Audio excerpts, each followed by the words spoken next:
Pertama-tama saya ucapkan kepada Bapak Dr. Sutoro Eko Yunanto MSI. Selamat sore juga saya ucapkan kepada Bapak Ibu dosen. Selamat sore juga kami ucapkan kepada para Bapak Ibu dan saudara-saudari mahasiswa angkatan 26, 25 yang sudah ada, angkatan 24, 23 tidak ada, angkatan 22 sudah ada. Terima kasih atas kehadirannya pada kuliah Kapita Selekta pada malam hari ini. Mari kita buka acara ini dengan doa singkat dan berdoa mulai.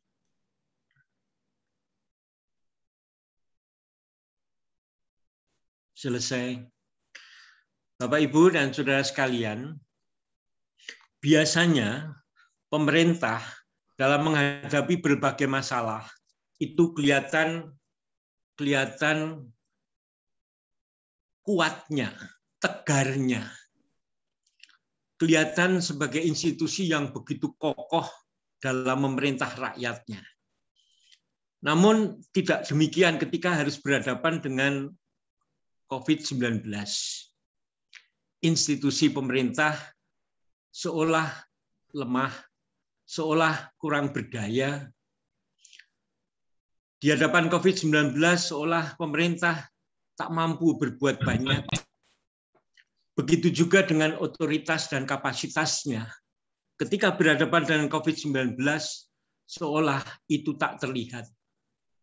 Belum lagi ketika ia digugat akuntabilitasnya, terutama dalam menggerakkan masyarakat untuk menghadapi pandemi COVID-19 ini.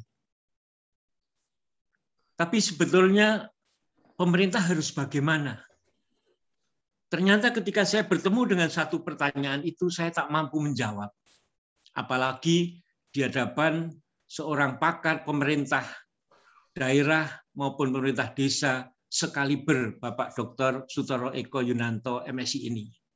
Oleh karena itu saya tidak ingin berpanjang lebar, langsung saja saya serahkan, saya aturkan waktu kepada yang terhormat Bapak Dr. Sutoro Eko untuk memaparkan materi pandemic government ini. Monggo Pak Sutoro Eko. Nggih, matur nuwun Pak Nuk. Assalamualaikum warahmatullahi wabarakatuh. Waalaikumsalam. Salam. Salam sejahtera untuk kita semuanya. Bagaswara Sugeng Rahayu untuk teman-teman, untuk Bapak Ibu semuanya. Ini dari hasil pembicaraan saya dengan Pak Nuk, temanya pandemic government. Tema berarti kan ini pemerintah yang kena pandemi ini, atau menjadi apa ya? Ini sebuah, kalau pandemic government ini kata sifat, bisa juga sebagai kata sifat pemerintah. Tetapi bisa juga ini kita sedang exercise, sedang berlatih bagaimana kita menghubungkan antara ilmu pemerintahan dengan pandemi. Jadi melihat relasi termasuk relasi kuasa antara pemerintah dengan pandemi. Ya biasanya yang kita lihat itu adalah soal bagaimana kebijakan, tindakan, respon pemerintah terhadap pandemi. Dan itu sudah banyak sekali tulisan jurnal. Sudah saya pelajari sejumlah literatur jurnal, baik tahun ini maupun tahun yang lalu. Nanti saya akan sampaikan juga pada kuliah ini, tetapi saya lupa nama-namanya. Ya. Nama-nama penulis jurnal internasional saya lupa, tapi saya kristalisasi. Saya bungkus, saya bundeli dari berbagai cara pandang. Dan memang yang paling dominan itu kan studi itu berbicara tentang apa yang dilakukan pemerintah terhadap pandemi. Baik mengatasi yang terpapar maupun mengatasi yang terdampak. Dan tentu cara kita melihat ini tidak bekerja di ruang yang hampa sosial, hampa politik begitu ya. Tapi ya pandemi is politics. Ya memang dia bencana ya, dia bencana, dia gangguan kesehatan gitu. Tapi literatur yang berkembang, diskusi yang berkembang itu sedemikian luas. Tulisan-tulisan yang berbicara tentang pandemic politics itu luar biasa. Jadi politik pandemi ya, politik pandemi itu luar biasa dan itu berbicara antara lain tentang watak rezim yang merespon pandemi maupun pola relasi para agensi, misalnya relasi antara pemerintah dengan para ahli medis, ahli tenaga atau tenaga kesehatan dan sebagainya, termasuk juga relasi pemerintah dengan berbagai pihak. Termasuk kalau kita mau exercise, bisa juga relasi antara pemerintah dengan desa dalam penanganan pandemi gitu. Karena itu ini ya bisa juga disebut sebagai pandemi, ini bisa juga disebut sebagai bencana. Tetapi cara kita melihat bencana bukan dengan manajemen bencana. Manajemen bukan berarti tidak penting. Sangat penting karena ini pengelolaan ya. Jadi dikelola bagaimana menangani korban-korban itu kan itu namanya manajemen. Tetapi ilmu pemerintahan tidak boleh larut pada cara pandang, pada perbuatan tentang manajemen bencana. Kita kan selama ini begitu. Ada konsep apa yang sangat spesifik, sangat teknis lalu diikuti.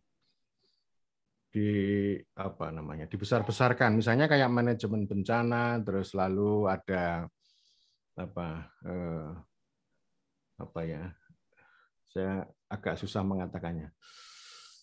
Energi terbarukan ya misalnya ya. Jadi proyek-proyek kayak begitu lalu kita ikuti, lalu orang itu melupakan ilmunya, melupakan perspektif yang dimiliki.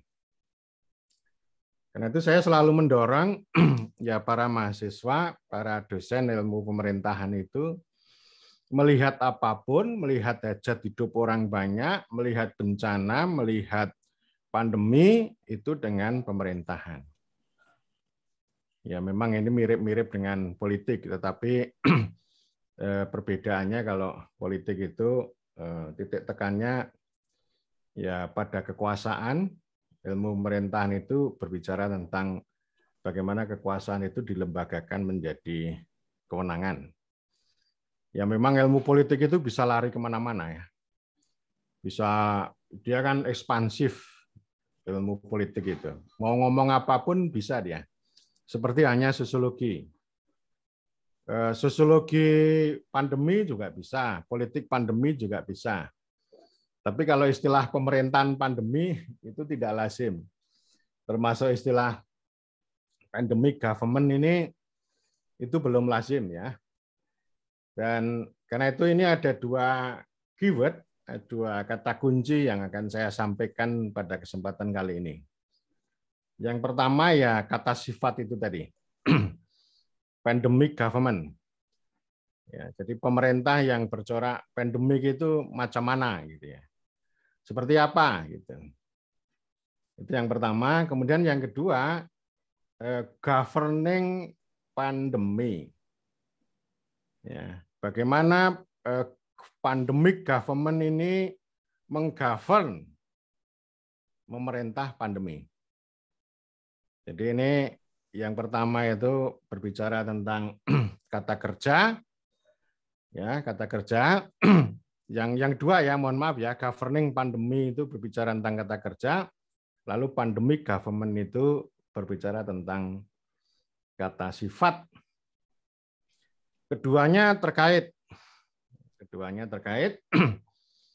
Ya intinya bagaimana pemerintah menangani pandemi itu tidak hanya sebuah kata kerja, bukan hanya sebuah manajemen begitu, tapi itu melahirkan sebuah rezim Ya, sebuah rezim, sebuah bangunan, sebuah formasi, dan ini akan punya apa ya? Barangkali ke depan ini akan muncul sebuah teorisasi yang berbicara tentang 2 poin tadi gitu.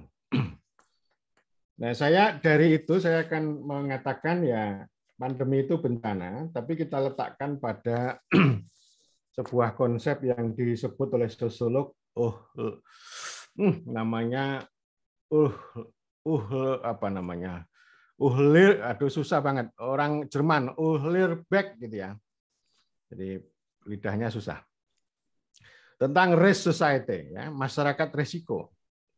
Jadi masyarakat resiko itu bukan hanya semata-mata disebabkan oleh bencana alam, tapi juga karena teknologi.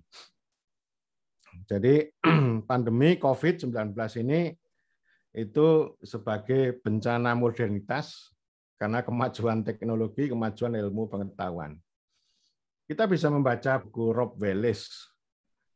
Ya, kita bisa unduh secara gratis, judulnya itu Big Farm Make Big Flu. Ya, jadi pertanian besar itu membuat flu besar. Itu ditulis dari hasil riset setelah ada SARS pada waktu itu, dan Rob Wallace ini seorang epidemiolog sekaligus juga apa namanya environmentalis, ahli lingkungan atau ekologis, dan dia juga menyenangi studi ekonomi politik. Jadi dia menulis buku itu perspektifnya macam-macam ya, tentu termasuk ekonomi politik, dan dia mengatakan bahwa ini itu tadi karena apa namanya flu besar itu kata dia disebabkan oleh bisnis pertanian yang besar-besaran, yang itu didukung oleh negara, ya, didukung oleh negara, kedua oleh korporasi, dan sekaligus juga ilmuwan. Jadi dengan kata lain ini persekongkolan antara 3 kekuatan ini di dalam memproduksi besar-besaran agribisnis, termasuk yang dia sebut itu ada rekayasa genetika, itu ayam tanpa bulu misalnya.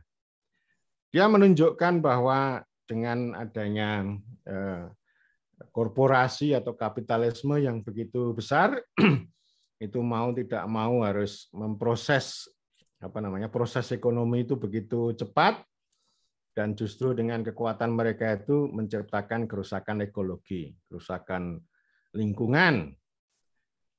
Satwa-satwa liar itu semakin langka, semakin rusak, dan kemudian apa yang dia sebut dengan patogen itu menyebar ke binatang, menyebar ke manusia, dan seterusnya.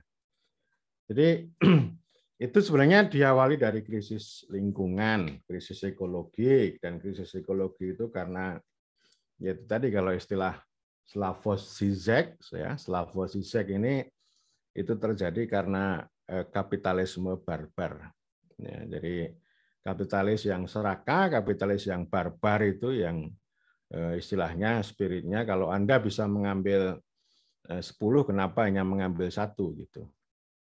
Tapi kalau orang komunitarian, orang lokal itu kan paradigmanya kalau ngambil 1 cukup, tidak perlu mengambil 10 karena yang 9 itu milik anak cucu.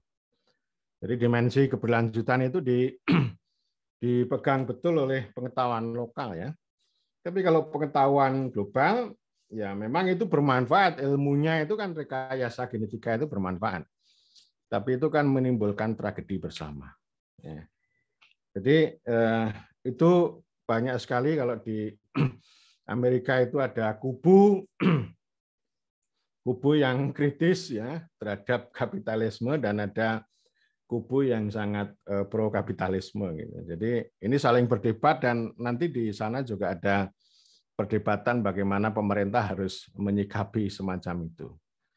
Dan oleh karena itu orang-orang yang beraliran kritis, termasuk 2 orang yang saya sebut, baik Rob Wallace maupun Slavoj Žižek itu seorang filsuf dari Slovenia, itu melihat bahwa ini pandemi 19 ini, COVID-19 ini adalah sebuah bencana global, itu sebagai bentuk kemenangan antara kemenangan sosialis komunis Cina itu melawan kapitalisme barbar Barat. Dan ini punya punya dampak yang begitu luas. Bagaimana pandemi itu membentuk formasi pemerintah, formasi negara, gitu ya. Jadi ini artinya bukan hanya sekedar bencana kesehatan atau bencana itu ya, tetapi bencana itu juga akan membentuk state formation atau pembentukan negara atau pembentukan pemerintah. Dan ini memang variasinya luar biasa. Variasi Eropa Barat dengan Eropa Utara itu sangat berbeda, beda lagi dengan Amerika. Beda pula dengan Cina ya. Saya membaca banyak literatur, ini negara yang paling efektif menangani pandemi itu adalah Cina. Dan dari Cina sendiri juga berasal ya COVID-19 dari satu tempat bernama Wuhan itu. Jadi menurut Slavoj Žižek, Cina itu contoh pemerintah, contoh negara yang totaliter, yang kejam dan efisien. Ya, totaliter, kejam, efisien. Jadi pendekatan represi itu nomor satu. Dan itu pasti ciri khasnya menyembunyikan informasi. Tidak ada demokrasi di sana. Dan juga tidak ada bantuan langsung tunai. Pokoknya semuanya ditindas, diancam dengan pendekatan kekerasan, ya orang harus diam di rumah, ya diam di rumah. Itu sangat efisien ya. Kata efisien itu ditekankan oleh Slavoj Žižek karena ya negara itu tidak perlu mengeluarkan uang banyak untuk membayar BLT atau membayar tunjangan pengangguran. Pokoknya semuanya ya kalau lapar ya harus ditahan. Nah, itu satu contoh dan dinilai sangat sangat efektif, sangat cepat untuk menangani gitu ya. Jadi ini variasi pertama. Variasi kedua ya negara-negara Eropa Barat yang memunculkan kata lockdown. Jadi Italia adalah negeri pertama di Eropa yang kena, dan dari sana lalu memunculkan kata lockdown, mengunci begitu. Dan lockdown ini memang mencerminkan karakteristik negara. Jadi itu ciri khas negara hukum, negara monster begitu ya. Tapi negara monster itu beda dengan negara totalitarian model Cina. Kalau negara monster atau negara leviatan itu artinya ya perbuatan negara itu dalam rangka untuk keselamatan. Jadi hukum itu diutamakan dalam rangka untuk menciptakan keselamatan. Memang doktrin hukum, ya, doktrin negara hukum atau katakanlah rule of law itu kan yang pertama bahwa hukum itu digunakan untuk menjamin kebebasan dan untuk mencapai keadilan. Itu pasal pertama ya. Jadi hukum itu begitu ya. Itu pasal pertama. Pasal kedua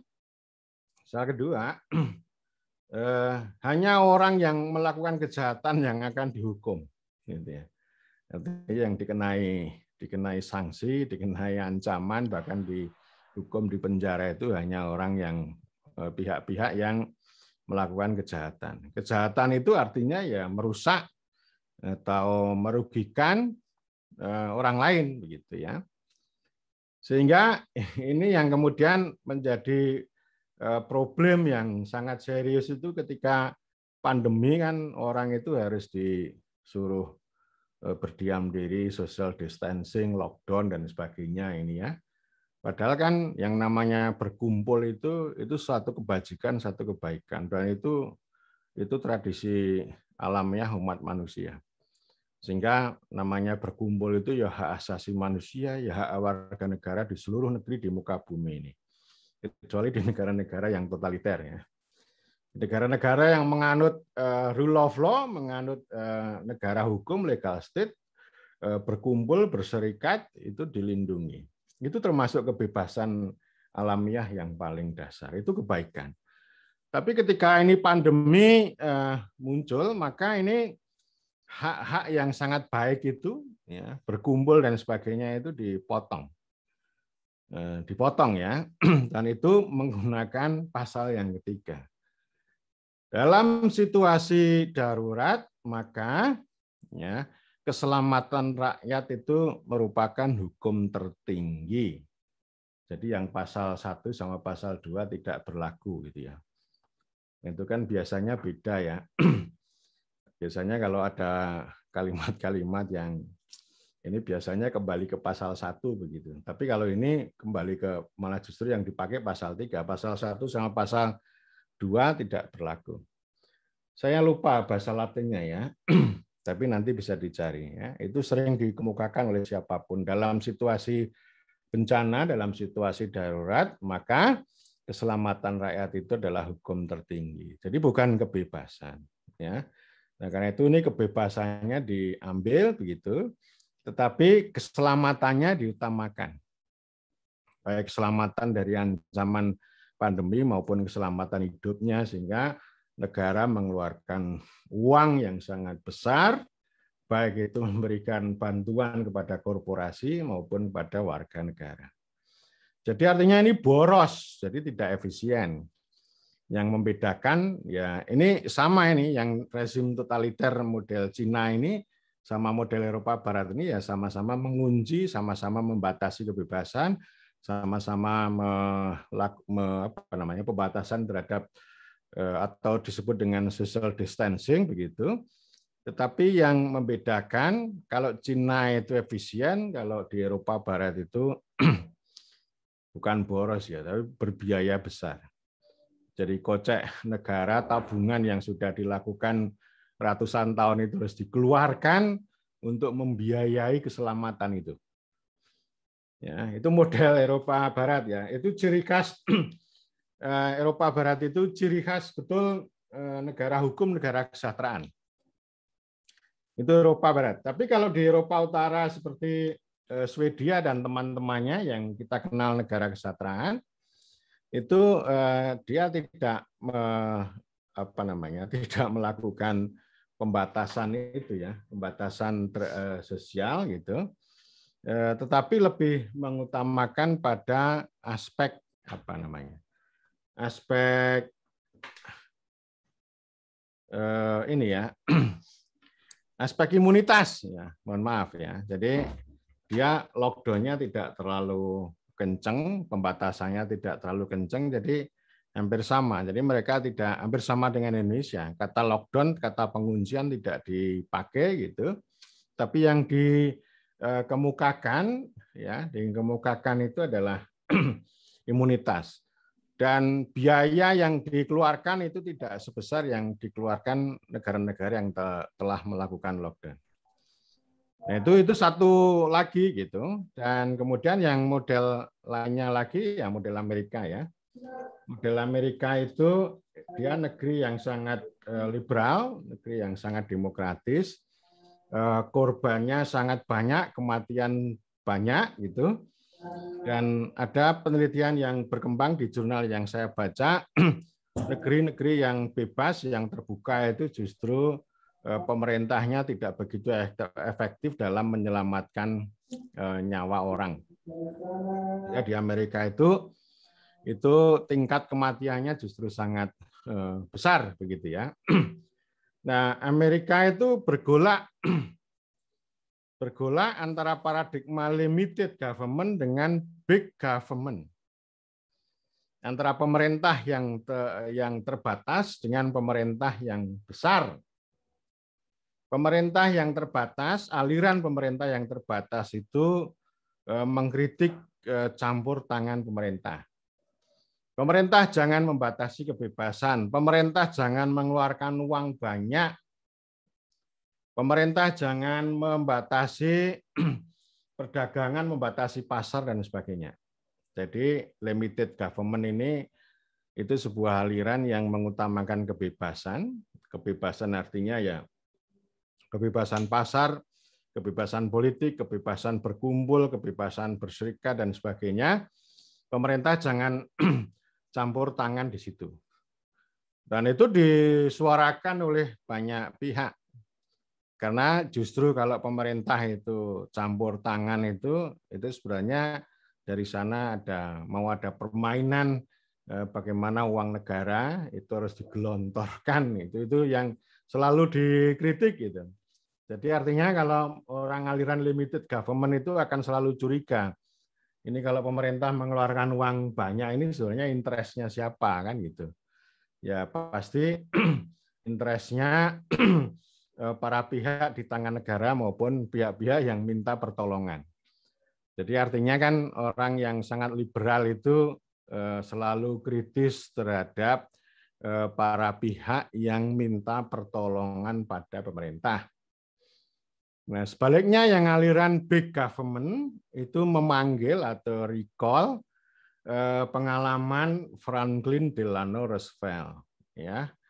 Ini disebut FDR, ini presiden yang sempat 4 kali jadi presiden di Amerika. Ini kan melanggar konstitusi ya.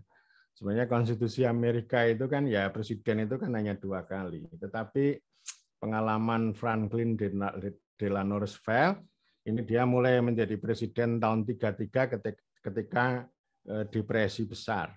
Ya, depresi besar ya, ini krisis besar tahun 30 lah. Banyak krisis ekonomi, pengangguran banyak, dan yang dia tempuh lalu konsep big government ya. Big government itu artinya pemerintah itu harus besar, pemerintah harus kuat, harus berbagi, birokrasinya harus banyak, uangnya harus banyak, dan uang itu dibagi termasuk untuk membayar tunjangan pengangguran. Tunjangan bagi orang-orang yang terkena dampak depresi pada waktu itu. Jadi ya sukses pengalaman itu, dan orang Amerika ya menyebut FDR itu sebagai contoh presiden yang salah satu presiden yang legendaris di Amerika. Jadi setelah Great Depresi besar ya disusul dengan Perang Dunia Kedua. Ya, jadi dia ya itu tadi 4 kali, tetapi pada waktu jabatan ketiga tahun berapa ya? Setelah dilantik ya kan biasanya kalau pemilihan presiden di Amerika itu kan 4 tahun sekali di bulan November hari Selasa minggu pertama ya. Terus kemudian nanti pelantikannya bulan Januari ya. Jadi di jabatan keempat dia dilantik bulan Januari tahun 45, tapi baru menjabat 3 bulan beliau meninggal ya. Karena sakit ya, bukan karena perang gitu ya, bukan karena perang. Jadi itu yang dicatat, dan itu artinya apa? Big government itu sangat berbeda dengan limited ya. Kalau big itu ya pemerintah harus banyak campur tangan, kemudian birokrasinya besar, uangnya besar dan sebagainya ya. Jadi artinya gini ya, banyak segmen pendukung big government itu tahun kemarin itu apa namanya? Istilahnya recalling ya, memanggil kembali FDR gitu. Desakan terhadap itu sangat kuat. Ya, sangat kuat. Tetapi kemudian yang dipilih oleh pemerintah bukan salah satu, tapi hybrid, campuran. Campuran ya. Jadi kebebasan tetap dijamin gitu ya. Sehingga di sana itu orang kumpul-kumpul ya tanpa masker gitu. Kampanye ya bebas saja, tapi habis itu yang kena yang positif juga banyak gitu ya. Kemudian di satu sisi pemerintah juga mengeluarkan uang yang banyak. Jadi kalau tidak salah tahun kemarin itu pemerintah itu menganggarkan sebesar 31.000 triliun. Itu kan berarti 15 tahun anggaran Indonesia, anggaran APBN Indonesia gitu.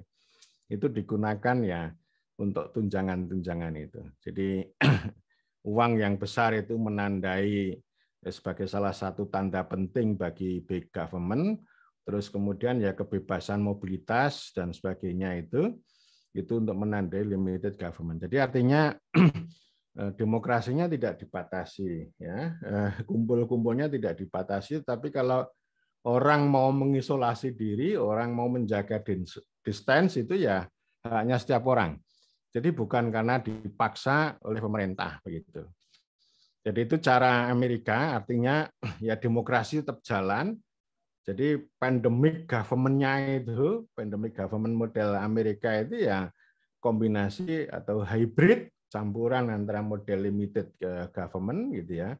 Tetap pemerintah itu tidak membatasi demokrasi, tidak membatasi pasar, tetapi pemerintah menjalankan fungsi distribusi yang luar biasa besar.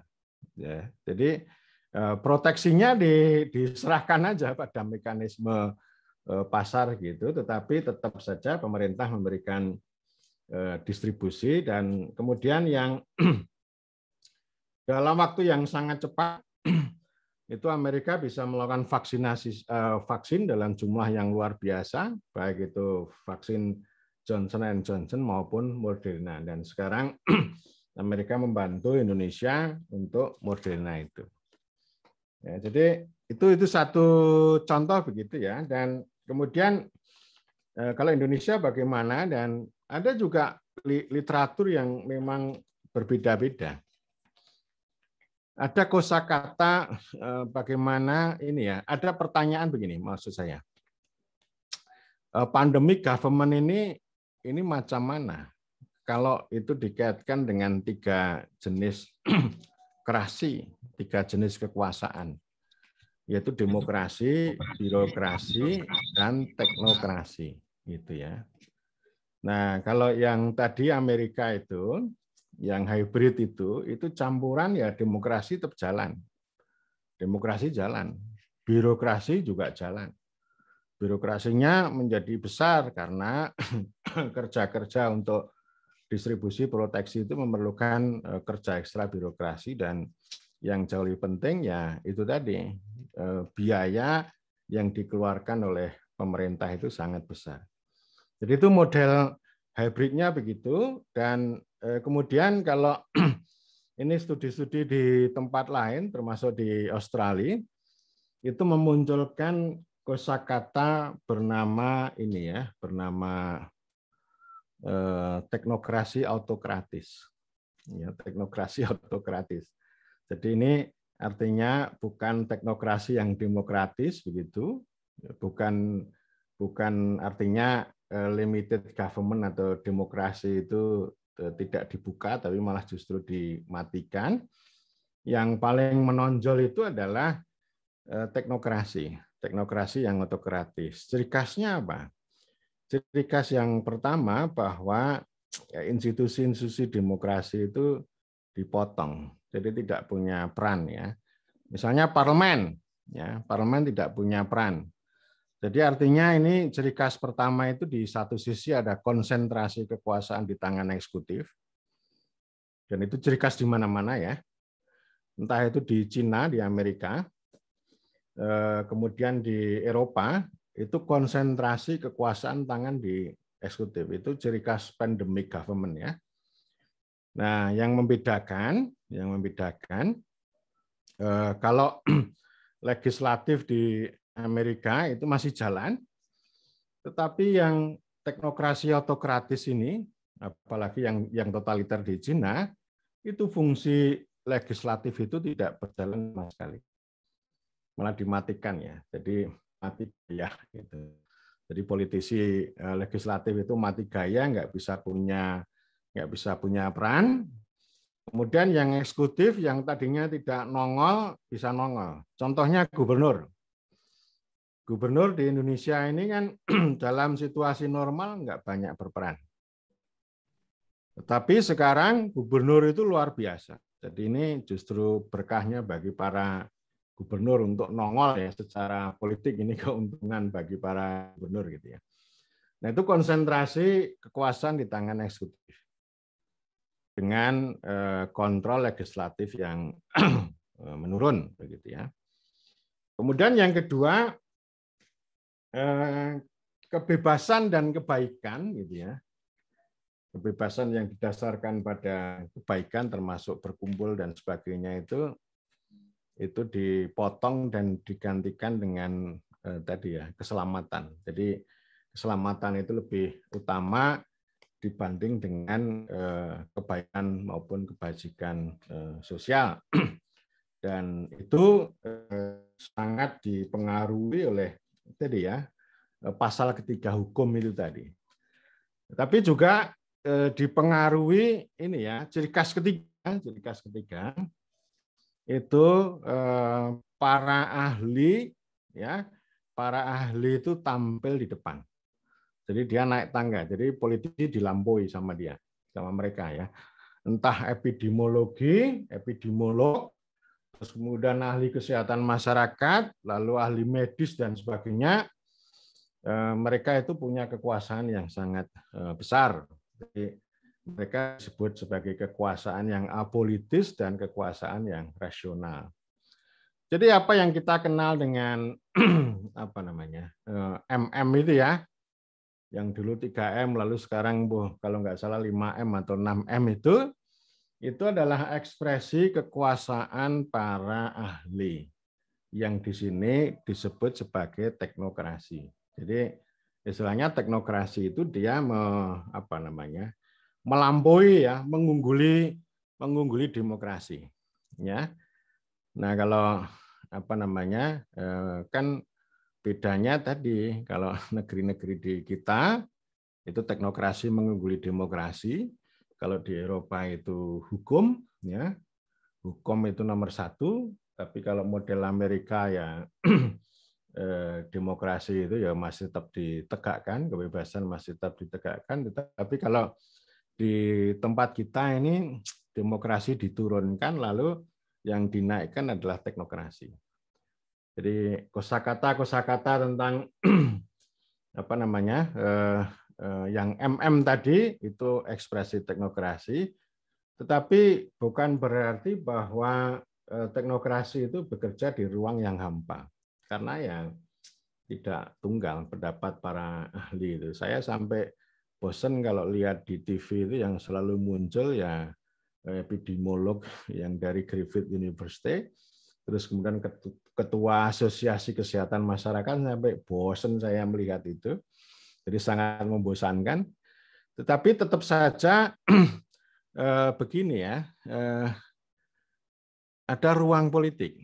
Meskipun politiknya itu di tangan eksekutif. Tetap saja akhirnya keputusan di tangan eksekutif, tidak semata-mata di tangan para ahli, yaitu dengan konsep mulai dari PSBB sampai kemudian PPKM ini, itu kan kalau teknokrat kesehatan itu kan intinya kesehatan dulu, keselamatan dulu. Nanti ekonominya akan pulih, ya, ekonominya akan bisa diperbaiki. Jadi ekonomi itu bisa ditunda dulu, yang penting sehat dulu kan gitu. Ini kalau ahli kesehatan kan ngomongnya begitu.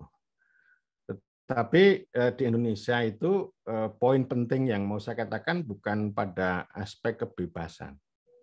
Beda dengan Amerika, ya. Jadi orang itu mendemo soal lockdown, soal kebijakan social distancing itu alasannya social distancing, lockdown itu merampas kebebasan. Kebebasan itu ya nilai mereka. Itu ya, segala-galanya bagi orang Amerika itu namanya kebebasan. Itu akan mereka perjuangkan. Nah, kalau kita orang mendemo PPKM misalnya, itu bukan karena kebebasan, tetapi karena soal ini ya. Dan itu nilai juga. Itu soal perut. Jadi soal kelaparan. Kalau PPKM atau lockdown itu betul-betul dijalankan, maka akan berdampak besar terhadap ekonomi, terhadap perut, terhadap kelaparan, dan sebagainya. Jadi artinya memang ini kalau kita menggunakan perspektif demokrasi untuk melihat penanganan pandemi di Indonesia itu menjadi tidak relevan. Terutama aspek kebebasan. Tetapi kalau aspek daulat rakyat itu penting ya. Daulat rakyat itu tidak harus dimaknai sebagai kebebasan. Tapi denyut kehidupan rakyat. Kalau caranya di lockdown begini gitu ya, kami nggak bisa makan. Itu namanya aspirasi. Itu aspirasi itu berbeda dengan aspirasinya orang Amerika. Sama-sama demokrasi. Tapi poin yang mau saya katakan bahwa demokrasi liberal ya itu tidak bisa kita gunakan untuk melihat dalam konteks Indonesia. Tapi aspirasi rakyat itu penting. Sehingga ini pemerintah akan dihadapkan pada dua persoalan besar. Persoalan kesehatan sama persoalan ekonomi begitu ya. Sehingga kalau saya membaca tuturan-tuturan yang disampaikan oleh para menteri dan sebagainya itu dibuat keseimbangan. Itu hibrid juga ya. Keseimbangan itu hibrid. Kalau hibridnya Amerika itu antara limited government sama big government begitu. Tapi kalau Indonesia itu ya apa namanya? Ini jenisnya adalah keseimbangan antara kesehatan sama ekonomi. Antara waras, bagas waras, dan warek gitu ya. Jadi jangan sampai ngeleh. Warek ya nanti teman-teman tanya itu, warek itu apa ya? Jadi orang Jawa itu kan bilang warek, waras, wasis. Jadi warek dulu, baru waras, baru wasis gitu ya. Nanti Pak Nuk jelaskan ya. Pak Nuk.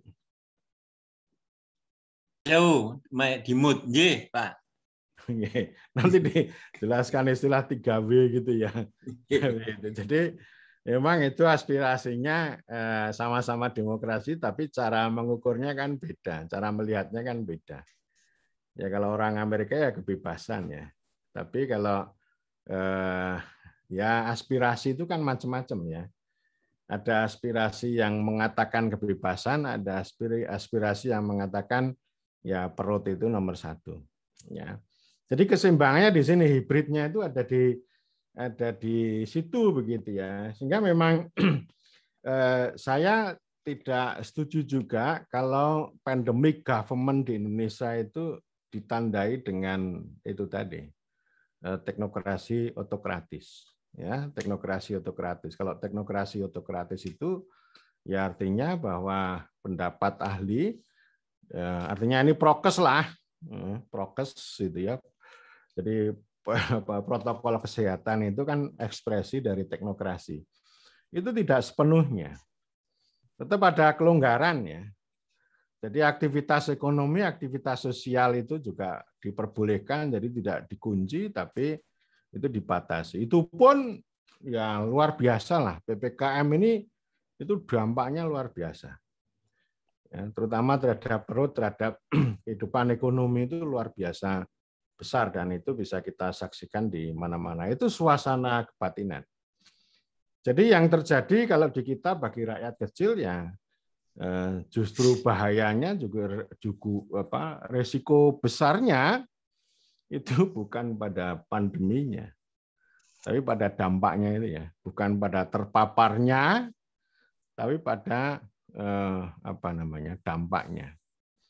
Itu beda kalau dengan yang namanya kelas menengah atau rakyat jelita itu kan sejak awal ketakutan terbesarnya itu pada dampak kesehatan, tapi kalau rakyat jelata ya pada dampak ekonomi. Dan itu jadi konteksnya berbeda. Artinya kita melihat formasi negara Eropa, formasi negara Amerika, formasi negara Cina, itu tidak bisa digunakan untuk melihat Indonesia, termasuk tadi yang teknokrasi otokratis. Ya. Artinya otokrasi tidak sepenuhnya terjadi di Indonesia juga, jadi tidak ada model-model monopoli ya, tapi ya ruang-ruang aspirasi itu berbeda meskipun kebebasan itu pasti berkurang ya, dikurangi. Kemudian yang jelas bahwa fungsi legislasi pasti dipotong habis, mau tidak mau ya. Dan kemudian dari sana itu kan ada undang-undang ya, ada undang-undang nomor 2 tahun 2020. Itu yang judulnya panjang banget undang-undang itu. Tapi undang-undang itu ya berbicara sebenarnya saya sebut sebagai undang-undang darurat pandemi. Undang-undang darurat pandemi ini artinya ada dua yang mau diselamatkan di situ. Dan itu undang-undang yang betul-betul mencerminkan keseimbangan antara aspek kesehatan sama aspek ekonomi. Jadi darurat kesehatan sama darurat ekonomi. Sehingga kemudian teknokrasi, ya, dalam hal ini adalah Menteri Keuangan itu punya peran yang sangat besar. Ya. Yang dulu ketika undang-undang ini lahir, itu desa protes. Saya sempat berkumpul di beberapa tempat, termasuk di Magelang, gitu ya. Karena undang-undang desa, undang-undang darurat pandemi nomor 2 tahun 2020 ini antara lain mencoplok, ya, menyatakan tidak berlaku dana desa di Undang-Undang nomor 6 tahun 2014. Pasal 72 yang berbicara tentang dana desa itu dicoplok. Jadi dilepas, gitu ya. Karena manajemen darurat itu, ya, artinya darurat yang dinormalkan. Ini kata Giorgio Agamben, ini seorang filsuf politik dari Italia. Jadi ini nanti silakan, ya, yang bertanya nanti model ini. Saya udah lebih banyak, Pak. Udah berapa menit, Pak? Sudah 40 menit, Bapak. Ya, udah 40 menit, ya. Jadi itu yang maksud saya, pandemic government kita itu, ya, di situ demokrasinya berkurang, teknokrasinya naik, gitu-gitu, teknokrasinya naik, politiknya berkurang, hukumnya naik, begitu ya. Politiknya berkurang, ya, pendekatan politiknya berkurang, lalu hukumnya naik. Itu Presiden berkali-kali berbicara tentang keselamatan rakyat itu sebagai hukum tertinggi. Kemudian juga ada ini memberikan contoh tentang keseimbangan ini, ya. 3 fungsi pemerintah. Saya katakan ini salah satu ciri khas, ya, pandemi government Indonesia, ya. Itu keseimbangan antara proteksi, distribusi, dan koersi, ya. Jadi tidak kalau model Cina itu koersi, proteksi tanpa distribusi. Ya, model Cina yang totalitarian, kejam, efisien itu. Jadi koersinya luar biasa. Koersi itu memaksa, ya. Nah, kalau Indonesia itu seimbang. Koersi ya dilakukan, ya, ancaman paksaan juga dilakukan dengan penyekatan di jalan, ya, meskipun kadang-kadang juga kalau sudah kira-kira ya sudah capek, ya tinggal pergilah. Ada juga yang seperti itu. Kadang-kadang dibuka, kadang-kadang ditutup, gitu ya. Ya, yang sering saya lihat entah itu di Janti atau di Prambanan itu kan gitu, ya. Disesuaikan dengan kearifan lokal. Terus kemudian juga yang dulu saya bayangkan pandemi darurat ini itu kan artinya tentara yang harus banyak bermain. Ternyata dalam praktek enggak juga, gitu. Yang namanya darurat itu ya di mana-mana, ya, tentara yang bermain, gitu. Tapi ya santai aja, dan kemudian Presiden mengingatkan bahwa para petugas di lapangan itu cara melakukan penerapan PPKM jangan terlalu represif lah, gitu ya, tapi dengan persuasif. Artinya apa? Artinya perbuatan persuasi ini ya masih tetap dipakai. Itu padahal darurat loh. Kalau darurat itu kalau ngeyel ya gebuk, gitu kan. Itu kata darurat. Artinya darurat itu koersi dan represi itu nomor 1, gitu. Tapi kita ini begini, ya, selalu begitu, jalan tengah, ya. Itu sama dengan dulu. Kita ini bukan kapitalis, bukan komunis. Lalu apa, ya? Ya negara yang bukan-bukan katanya, ya. Karena bukan komunis, bukan itu. Itu selalu menjadi ciri khas. Jalan tengah itu selalu begitu, ya.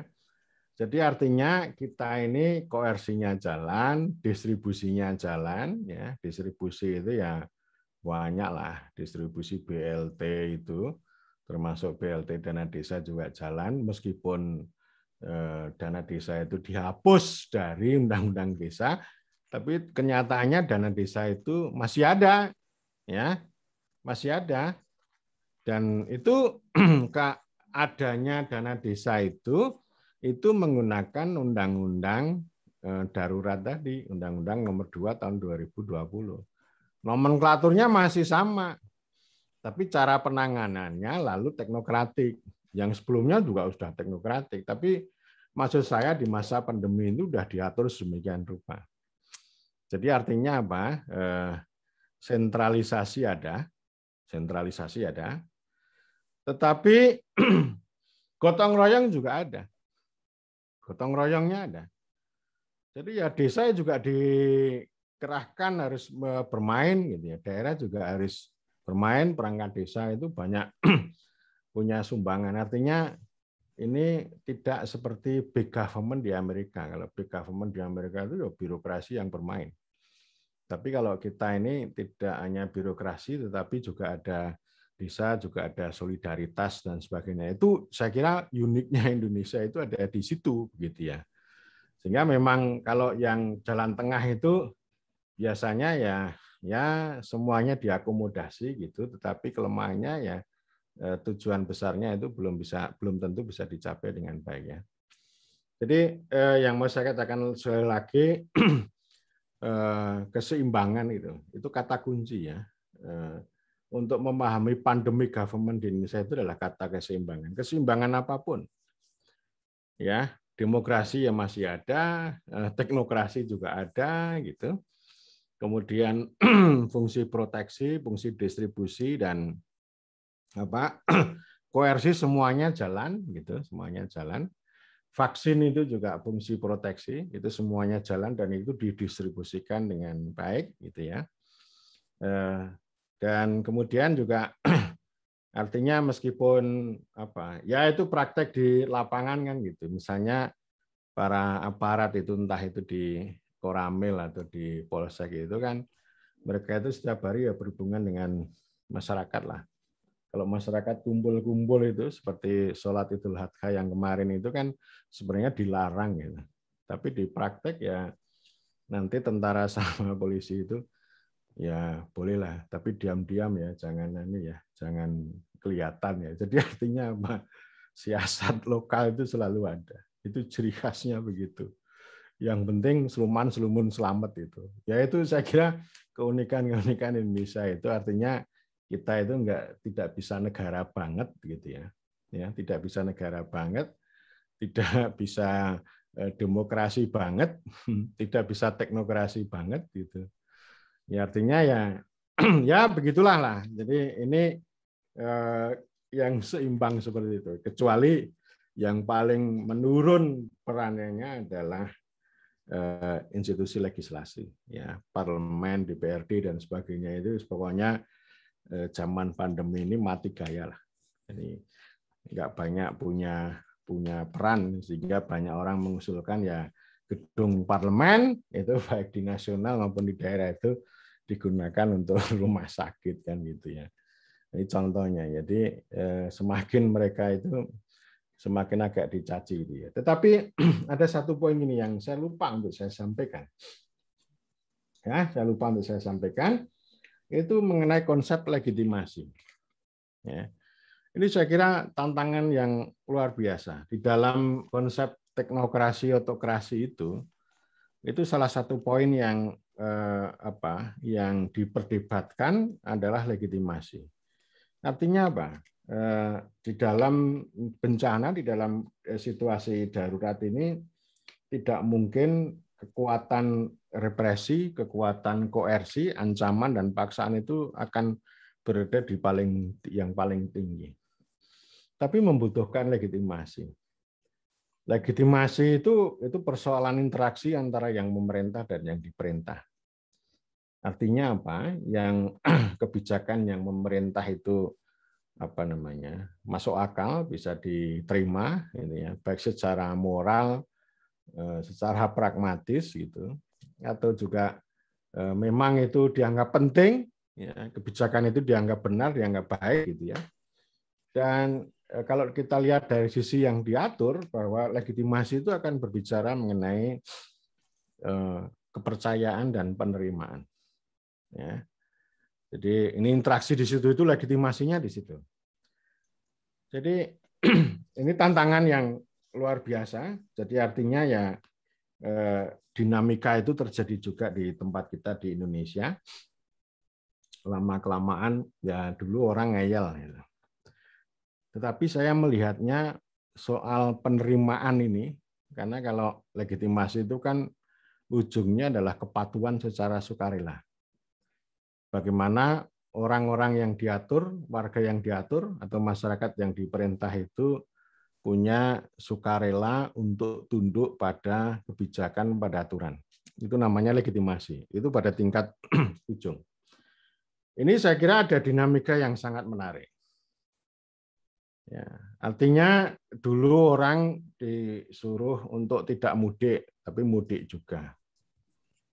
Ya, alasannya tadi soal ekonomi. Kemudian yang lain ya tetap ngeyel. Dilarang berkumpul ya tetap berkumpul dan sebagainya. Alasannya ya tentu saja ini pengetahuan lokal, aspirasi lokal. Tidak bisa dibuat dengan teori yang kita miliki. Jadi artinya legitimasi itu bisa saja tidak berlaku gitu. Karena apa? Karena legitimasi ternyata juga bekerja di dalam hukum alam. Artinya apa? Bukan semata-mata ini antara kebijakan yang baik dengan penerimaan, bukan begitu, tapi hukum alam. Dan itu kekhasan kita betul. Hukum alam itu maksudnya bagaimana? Kita masih ingat dengan helm. Ya. Helm itu diperkenalkan tahun 84. Secara terbatas. Dulu hanya di kota-kota lah. Di jalan protokol itu. Yang saya ingat dulu kalau di Klaten ya jalan protokol itu. Jalur helm. Artinya apa? Artinya ya orang itu kalau lewat itu kalau nggak di jalur helm ya nggak dipakai. Nanti kalau udah mau masuk ke jalur helm ya dipakai gitu. Nanti lepas dari jalur helm ya helmnya dilepas lagi kan gitu. Lama-lama kawasan jalur helm itu diperluas. Ya. Nah, orang memakai helm itu untuk mensiasati. Kalau ada polisi ya dipakai, kalau enggak ya enggak. Ya. Tetapi dalam perjalanannya kendaraan bermotor semakin banyak, jalannya semakin ramai, kecelakaan semakin bertambah. Jadi kecelakaan itu saya sebut sebagai hukum alam. Yang memaksa orang itu sadar diri. Jadi orang itu sadar lalu mengikuti aturan itu lebih banyak karena faktor hukum alam, bukan karena koersi, represi, bahkan juga legitimasi. Ya. Nah, artinya apa? Artinya orang Indonesia itu sadar memakai helm itu setelah 20 tahun kemudian karena hukum alam. Karena banyak kecelakaan yang terjadi. Jadi sekarang ya katakanlah tahun awal 2000 itu ya helm itu jadi gengsi. Kalau dulu itu orang pakai helm itu dianggap penakut. Dianggap penakut. Oh, kamu takut sama polisi, takut sama aturan itu tadi apa namanya jalur helm gitu. Tapi lama-kelamaan orang memakai helm itu sebagai gengsi. Helmnya bagus-bagus. Tapi setelah orang pakai helm bagus-bagus, helmnya dicuri orang. Nah, niku ngoten niku. Jadi saya pernah juga pengalaman di kampus, punya helm bagus lah. Masih gres itu. Pas pulang, ganti helm gue. Wah, ternyata dicolong mahasiswa. Mungkin ya dicolong mahasiswa. Jadi gitu ya Pak Nuk sampai ketawa. Gitu. Tapi ini maksud saya, yang saya omongkan ini realitas sosial kita begitu. Jadi ini akhirnya ya ini soal apa? Sosiologi pandemi, sosiologi helm Pak, sosiologi helm ya, sosiologi helm itu. Penting itu sosiologi itu, karena itu kita melihat pemerintahan itu jangan lepas dari sosiologi. Sama juga sekarang itu di masa PPKM itu, jadi orang itu mengekang diri itu bukan semata-mata karena ancaman, bukan semata-mata karena aturan, tapi karena hukum alam. Yang kena, yang positif semakin banyak. Di kampus kita pada bulan Juli itu banyak sekali yang kena. Ya, sekarang alhamdulillah sudah menurun. Jadi itu hukum alam. Cerita di Gunung Kidul juga begitu. Kemarin-kemarin itu sebelum ada delta ya orang tetap layat. Layat aja, karena kalau layat itu ya tradisi sangat penting bagi Gunung Kidul. Itu kan berkumpul ya. Jadi cara memahami berkumpul orang Gunung Kidul sama orang Los Angeles kan beda. Orang Los Angeles ya berkumpul itu sebagai kebebasan. Ya, tapi kalau orang Gunung Kidul memahami berkumpul itu sebagai kebaikan sosial, sebagai kebaikan bersama. Nah, ini kan namanya kan sosiologi itu ya.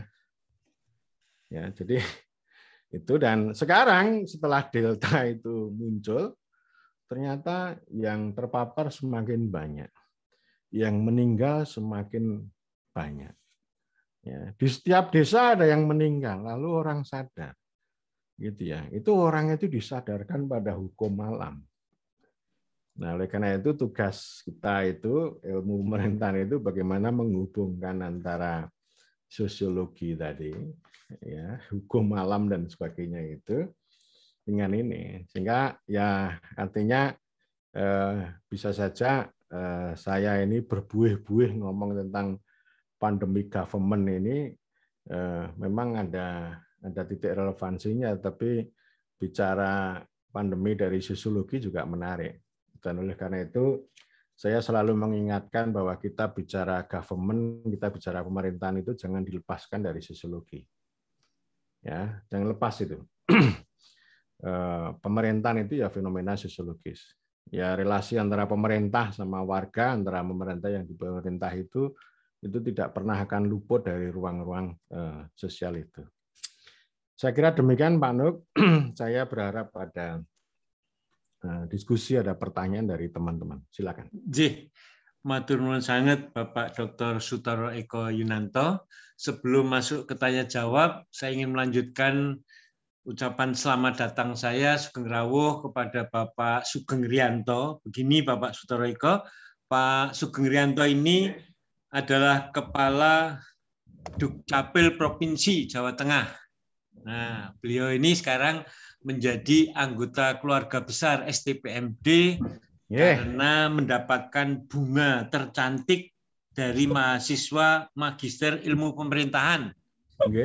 Jadi Bu Lurah itu mahasiswi kita sekarang telah bersama menikah dengan Bapak Sugeng Rianto. Tangan kanan Pak Ganjar Pranowo. Sugeng Rawuh Pak Sugeng. Pak Sugeng dalam keluarga besar STPMD APMD. Lo berarti ikut kuliah ini? Ya, ini sekarang ada. Beliau ada sekarang. Maksudnya Bapak, ikut magister. Saya kira kalau tamu gitu nggih. Ini istrinya yang besok akan diwisuda Bapak, istrinya. Nggih. Oh, yang Bu Lurah ini toh. Apa namanya? Pelawian. Pundi jenenge kidul anu apa kuwi? Gondang Winangun, pabrik gula. Nggih, leres Bapak. Makanya manis Bapak. Nah, lalu yang kedua, pabrik wis mati kok. Wis tutup kok. Yang kedua Sugeng Rawuh untuk Pak Kelik Susilo. Ini sangat ngefans Pak Sutoro Eko ini. Jadi lelah-lelah pun akhirnya beliau hadir anggota DPRD. Ini Bapak Sutoro Eko, Pak Kelik juga Rawuh. Lalu Pak Sumitro ini itu juga dari DIY ini. Nah, ini baru saja isoman Pak Sutoro Eko. Nah, ini akan bergabung dengan kita nanti. Baik Bapak Ibu dan Saudara sekalian, sekarang kami buka termin pertama untuk tanya jawab atau tanggapan dan seterusnya. Penanya termin pertama saya batasi terlebih dahulu untuk 3 orang. Monggo, silakan. Ada yang ingin bertanya, silakan sebut namanya. Jumari Pak Nuk. Pak Jumari nomor 1. Ya. Yang kedua ada lagi? Pak Sugeng Pak. Pak Sugeng, baik. Yang ketiga, terakhir? Ada? Baik. Pak Kelik. Waduh, Sugeng Rawuh Pak Kelik. Baik, saya kita mulai dari Pak Jumari. Monggo, matur langsung dengan Pak Sutoro Eko. Monggo. Siap, matur nuwun atas waktunya Pak Nuk. Nyun sewu, saya matikan kamera karena sinyal kurang begitu bagus di kami. matur nuwun atas waktunya. Langsung saja bahwa yang kami tanyakan dalam masa pandemi ini, ketika pemerintah menangani, sepertinya ada tumpang tindih kebijakan. Di sisi lain ada fungsi yang yang dibelokkan. Satu contoh, ketika aparat militer baik TNI Polri itu kan di fungsinya adalah hankam, sementara ini pandemi banyak mengurus tentang kesehatannya, akan tapi fungsi dari Kementerian Kesehatan itu malah sepertinya ada di lini kedua. Ya, lini pertama ada di itu militer itu. Kemudian pola-pola pendekatannya pun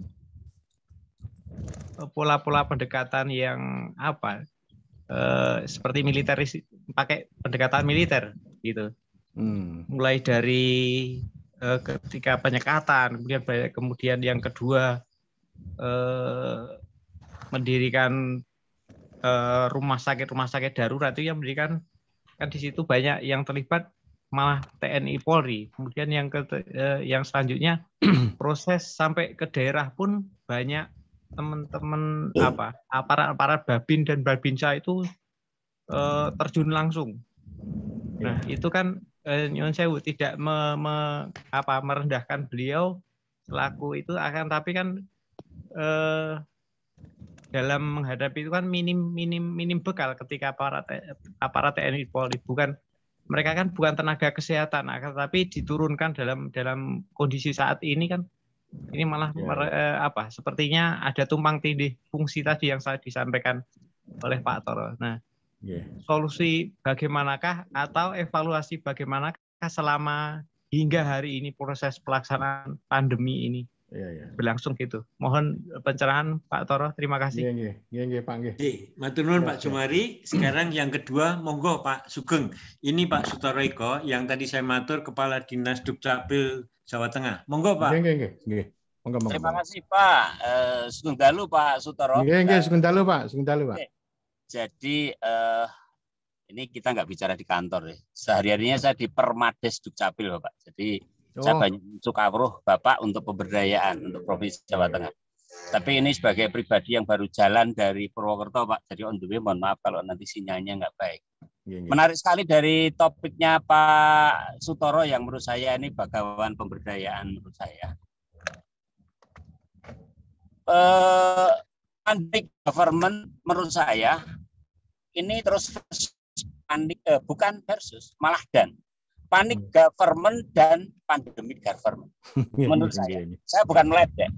Karena ini saya berusaha untuk bicara sebagai Sugeng Rianto pribadi.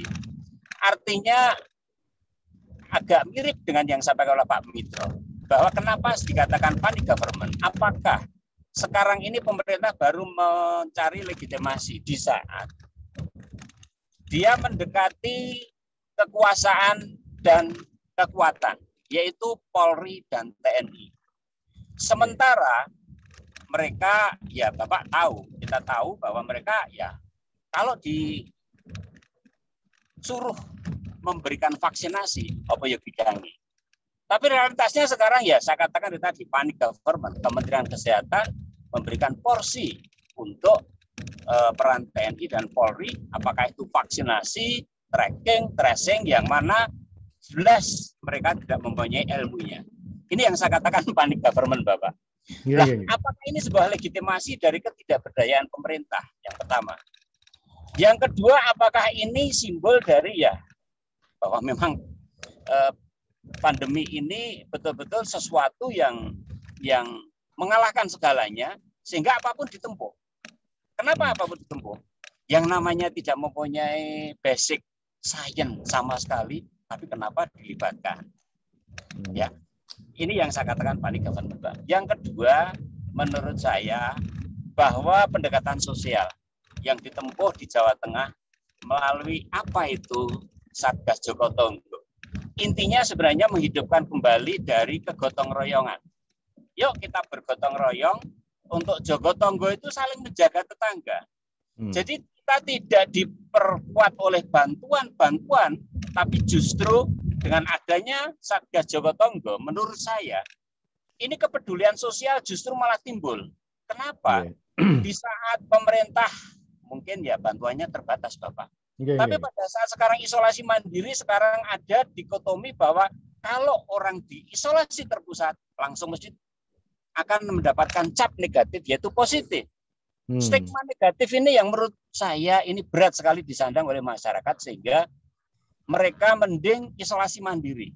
Di saat isolasi mandiri, disitulah sebenarnya peran dari desa, peran dari puskesmas ini sangat kuat. Tapi Bapak, kita tahu bahwa tenaga kesehatanlah yang saat ini garda terdepan, paling lelah, paling capek, dan mereka terus terang pahlawan-pahlawan yang harus kita hargai. Namun demikian, mereka masih ditugasi juga untuk pendataan. Nah, sekarang ini panikisme dari pemerintah tambah lagi dengan pendataan ini, Bapak. Di saat ini pendataan justru diserahkan kepada TNI dan Polri. Sementara sebenarnya kalau data yang diisolasi mandiri, data yang terpapar, udahlah sebenarnya serahkan saja kepada kesehatan. Toh mereka yang mendata sejak dari awal. Ini Bapak, yang saya katakan bahwa judul Bapak pandemic government malah ditambahi, Pak. Dan government. Berkatan Pak, dan saya mau mencerahkan Bapak, ini opini dari saya barangkali yang setiap harinya mengawal dari Satgas Jogotongo, mengingat kenapa saya katakan berhasil. Dari 35 kabupaten kota di Jawa Tengah, dari 7.809 desa, itu Satgas Jogotongo yang semula ada di 50.958 RW, skala PPKM Mikro diturunkan, Pak.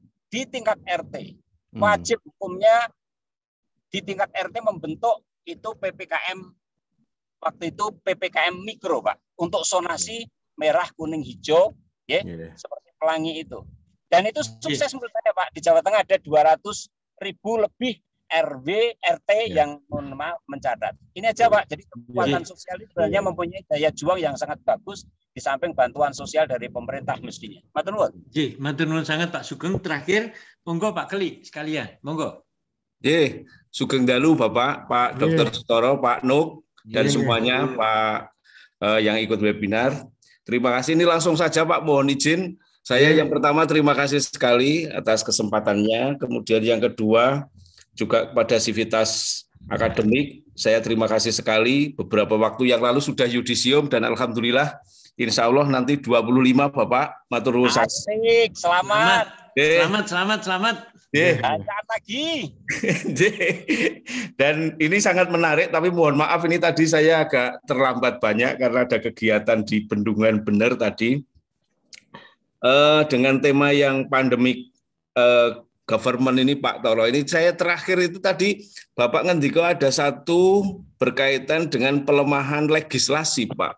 Pak Toro, ini karena situasi yang teknokratis itu kemudian ada satu pelemahan legislasi yang memang kebetulan kami ada di lembaga DPRD sehingga mau tidak mau apapun yang menjadi keputusan pemerintah tentu saja, apalagi ada instruksi Menteri Dalam Negeri, kemudian ada PMK dan lain sebagainya, mau tidak mau kami harus memang fokus ke itu. Kemudian tadi disampaikan juga bahwa ada waras, waras, wasis. Nah, waras, wasis.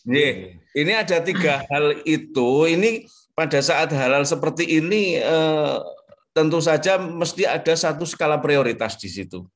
Kalau boleh saya bilang pada saat sekarang apakah harus waras dulu dan wareknya dulu dan wasisnya di belakang atau dan lain sebagainya, atau kemudian nanti ada satu periodik lagi kita rubah lagi itu Pak. Nah ini kebetulan kami ada di lembaga DPRD yang terus-terusan ikut katakanlah sebagai mengikuti pola refocusing ini yang mau tidak mau harus ada instruksi, dan apakah itu juga menjadi satu pelemahan legislasi di situ dengan adanya yang tadi Bapak ngendiko di akhir itu Pak. Jadi saya kira itu Pak Dokter, terima kasih. Mungkin sedikit saja itu yang dari kami. Terima kasih. Sugeng dalu semuanya. Salam sehat Bapak. Matur nuwun Bapak. Monggo Pak Toro. Matur nuwun Pak. Ini pertanyaan lapangan ini. Biasanya kalau pengalaman lapangan itu malah bukan bertanya tapi malah justru menambah pengetahuan bagi saya. Itu kelebihan diskusi itu di situ. Ya, kelebihan gitu, diskusi Pak. Itu di situ. Jadi artinya tadi meskipun 3 Bapak bertanya, tapi saya malah tambah ilmu banyak juga gitu. Jadi contoh mengenai ini peran tentara sama polisi yang lebih utama. Nah, itu artinya kan nambah pengetahuan juga bagi saya, menambah cerita juga bagi saya. Ya. Artinya begini, dalam dunia pemerintahan ini peran wakil rakyat menurun, ya. Lalu peran tentara polisi yang sebenarnya tidak punya basic science istilahnya itu malah naik gitu ya. Lalu kemudian tumpang tindih. Memang ini ada 2 perkara. Perkara yang pertama bahwa kalau itu kata bencana, kata darurat, maka tenaga militer, polisi itu menjadi prioritas, menjadi utama, ya. Karena kan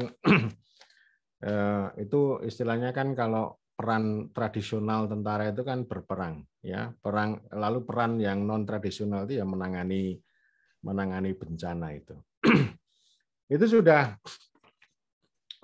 sudah kesepakatan kita di Republik itu begitu ya.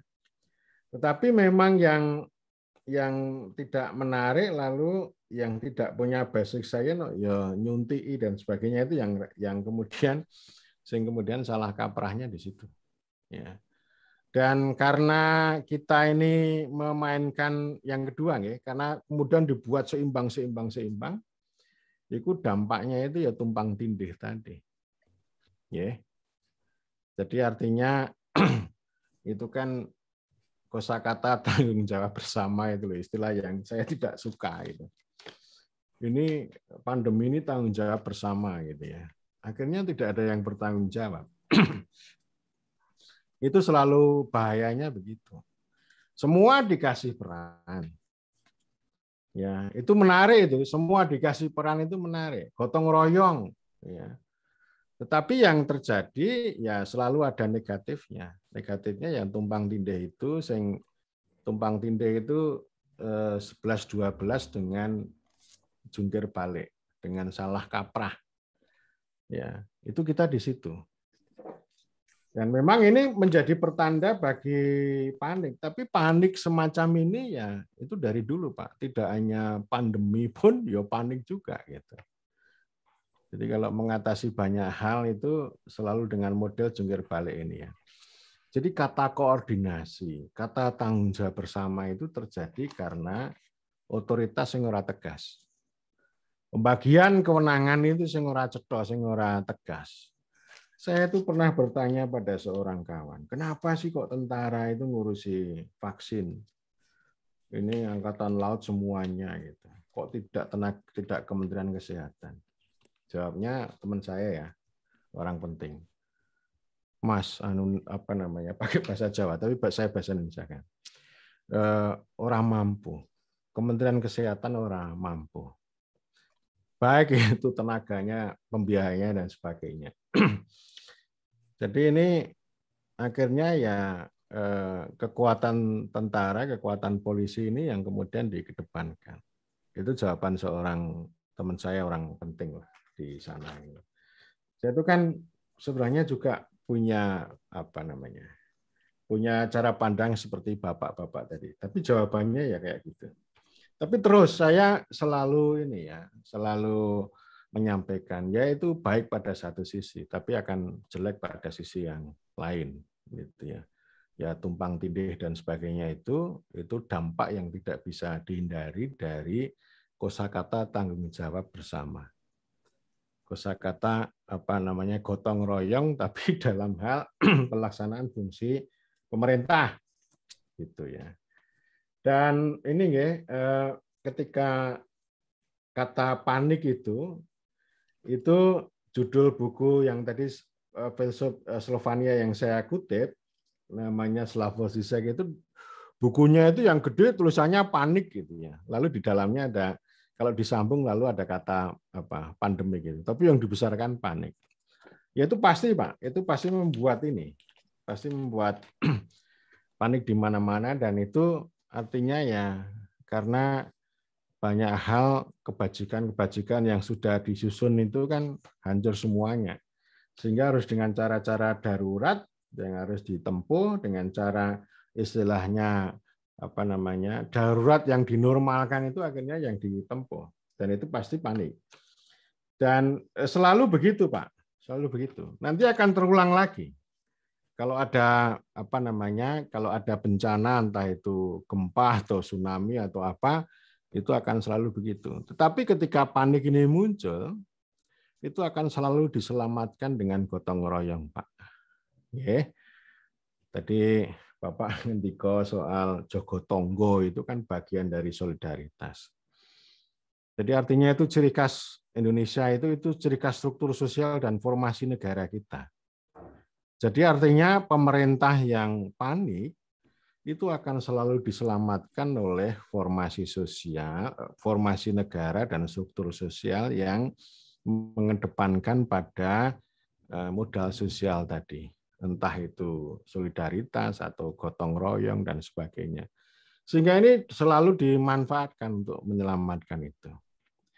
Ya, kita antar tetangga di mana-mana gitu ya. Makanya kan kita ini ya formasi sosial itu di mana-mana sering muncul konflik, tetapi kalau ada bencana ya solidaritas pasti akan keluar. Dan itu pengalaman itu akan selalu muncul. Ya termasuk penanganan gempa tahun 2006 di Jogja dan sekitarnya itu kekuatan modal sosial solidaritas itu termasuk ya saling gotong royong, dapur umum, kemudian sister village gitu ya. Jadi desa-desa di Magelang sana yang tidak tertimpa bencana itu menolong ke Bantul ya. Terus kemudian teman-teman dari Wonogiri menolong Klaten dan sebagainya. Itu namanya struktur sosial dan formasi negara kita. Yang itu bisa menyelamatkan pemerintah dikala bencana gitu. Ya. Nah, sebaliknya repotnya kalau misalnya satu daerah itu tidak punya tradisi sosial yang kuat, ya sudah kepanikannya semakin bertambah berat gitu. Sehingga menarik, Pak. Itu sudah tepat lah, dan itu tradisi Asia itu begitu, Pak. Ya. Tradisi Asia kita itu. Kalau kita belajar pada Vietnam juga begitu, tetapi yang dicaci maki itu model India. Jadi dia tidak memperhatikan bagaimana struktur sosial atau ini ya. Jadi begitu lockdown, itu gila. Banyak orang mati di tengah jalan ya karena nggak ada transportasi, nggak ada makan, nggak ada spell, nggak ada waktu gitu, pokoknya diputuskan langsung ini. Itu artinya keputusan yang tidak punya dasar legitimasi karena tidak melihat fakta sosiologis atau struktur sosial maupun formasi negara. Jadi memang penting bagi kita ya memperhatikan itu ya, memperhatikan struktur sosial itu ya. Tapi kalau yang namanya government ya memang harus lebih jelas ya, pembagian pemisahan kekuasaan, pembagian kewenangan itu memang harus jelas supaya tidak tumpang tindih gitu. Supaya ya ke depan ini pemerintah kita itu menjadi lebih menarik gitu ya. Tidak kalau ada masalah lalu panik gitu. Oke, Pak. Jadi termasuk ini tadi ya, refocusing itu juga kuasa teknokrasi. Ini luar biasa itu, Undang-Undang Nomor 2 Tahun 2020 itu kan sebenarnya kalau mau disederhanakan yaitu undang-undang tentang refocusing yang memberikan kuasa pada bendahara negara. Kalau teman saya dosen Fakultas Hukum juga, ini kekuasaan presiden, wah itu kuasa bendahara negara untuk refocusing. Kalau presiden kan nggak mungkin itu setiap saat akan melototi anggaran itu. Jadi ini artinya refocusing ini itu menekankan pada aspek yang namanya teknokrasi. Kalau teknokrasi, birokrasi sama regulasi ini kan satu paket. Sehingga kalau ini regulasi yang diutamakan, maka legislasi termasuk Dewan Legislatifnya mau tidak mau akan berkurang. Tetapi bukan berarti bahwa fungsi-fungsi legislasi harus mati. Saya tahun-tahun kemarin termasuk awal sebelum PPKM kan saya juga diskusi dengan banyak teman, termasuk dengan DPRD Jawa Tengah, Jawa Timur, dan berbagai tempat itu kan membicarakan selain refocusing itu, lalu fungsi-fungsi Dewan dalam hal pandemi ini, dalam situasi pandemi ini apa? Terutama pengawasan ya. Pengawasan ini menjadi penting ya. Kemarin saya menyampaikan satu sistem pemerintahan itu kan ada input politik, proses memerintah ya, proses memerintah, dan kemudian yang ketiga output administratif. Kalau katakanlah ya DPR atau Dewan itu tidak punya peran di dalam proses memerintah, proses mengambil kebijakan, karena pengambilan kebijakan itu akan lebih cepat kemudian di tangan konsentrasi eksekutif, tetapi ada ruang ini loh, bagaimana satu ruang layanan ya, ruang layanan output administratif ini, layanan-layanan itu bisa jalan enggak? Ya, artinya analisis secara ekonomi politik itu kan menunjukkan ada kesenjangan. Ada kesenjangan antara jelita sama jelata, antara kota dengan desa, gitu ya. Misalnya dalam distribusi vaksin dan sebagainya, ini kan penting untuk kita lihat. Jadi tetap saja fungsi legislasinya berkurang, tetapi sebenarnya fungsi pengawasan, ya, fungsi supervisi itu masih tetap bisa jalan. Itu dalam rangka untuk memastikan bahwa proteksi distribusi kepada orang banyak itu berjalan. Dan kemudian dari sana itu ada ruang yang sangat terbuka ya, antara output administratif itu kembali atau feedback ke input politik itu ruang yang sangat, itu ruang politik yang sangat terbuka, yang itu bisa dimainkan oleh partai politik, oleh parlemen gitu ya. Sehingga denyut kehidupan rakyat ya, denyut kehidupan rakyat itu masih terus-menerus bisa dikelola. Artinya demokrasi tidak harus mati karena kekuasaan itu terpusat di tangan eksekutif dan teknokrasi. Jadi teknokrasi pun itu masih bisa bisa dinegosiasi, bisa dirembuk, karena kita bisa menyaksikan ya kesenjangan misalnya antara regulasi, antara kehendak dengan praktek di lapangan. Itu saya kira masih bisa kita mainkan, dan kesenjangan itu banyak. Ya termasuk soal data lah. Soal data. Itu selalu jadi masalah di mana-mana ya. Kalau data yang melakukan siapapun, entah itu yang mengumpulkan itu BPS atau tentara atau polisi atau dinas apapun, kalau soal sudah ngomong data itu selalu akan bermasalah. Dan oleh karena itu ini fungsi parlemen itu bisa melakukan kontrol ya, bagaimana arus distribusi proteksi itu bisa jalan dengan baik. Artinya kita tidak semata-mata harus kalah, harus tunduk dengan refocusing ya. Biarkan itu refocusing itu biar menjadi mainan bagi teknokrat, tetapi refocusing bisa kita negosiasi dengan denyut kehidupan rakyat, dengan kehidupan yang sangat dinamis di masyarakat itu, baik itu pembagian yang timpang atau kemudian pendataan yang agak kacau balau begitu. Itu saya kira bisa menjadi modalitas politik bagi teman-teman di Dewan. Saya kira demikian Pak Nuk, waktu saya kembalikan. Terima kasih banyak Bapak Ibu dan saudara-saudara sekalian yang saya hormati. Rasanya kita masih ingin lebih lama. Rasanya kita asik untuk menerima pencerahan. Tetapi bagaimanapun juga kita harus menyadari ada seseorang, ada keluarga, ada saudara yang kita tinggalkan, yang tak mungkin kita biarkan sampai larut malam. Oleh karena itu, atas nama seluruh mahasiswa dan tamu undangan, pertama kami mengucapkan banyak terima kasih kepada Bapak Dr. Sutoro Eko Yunanto yang telah memberikan pencerahan kepada kami semua.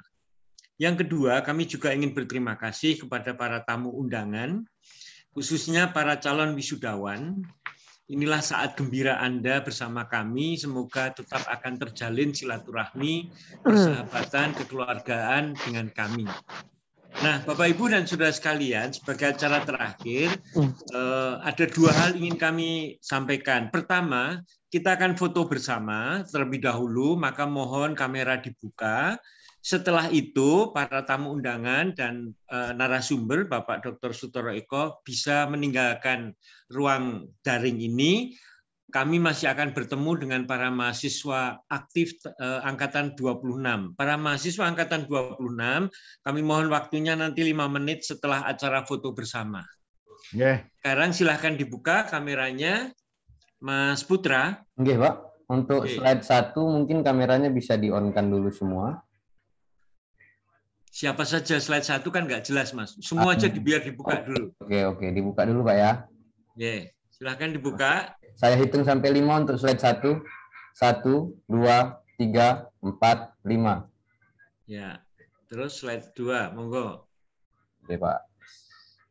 Oke, untuk slide 2. 1, 2, 3, 4, 5. Oke. Ya, baik. Terima kasih banyak. Kami persilahkan. Matur nuwun Pak Nuk dan sami-sami. Terima kasih. Kita bertemu kembali. Semuanya Pak Klik. Terima kasih. Terima kasih. Untuk yang angkatan 26 tetap dulu, jangan keluar dulu. Angkatan 26.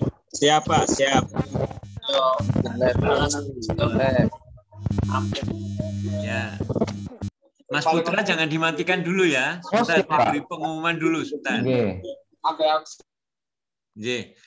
Baik, Bapak, Ibu, dan saudara sekalian, khususnya mahasiswa angkatan 26, ada beberapa pengumuman untuk para mahasiswa. Yang pertama, seperti Anda ketahui bahwa malam ini kita tidak memperoleh materi tertulis, berarti tidak ada PPT. Maka kita akan bekerja sama mengusahakan materi itu.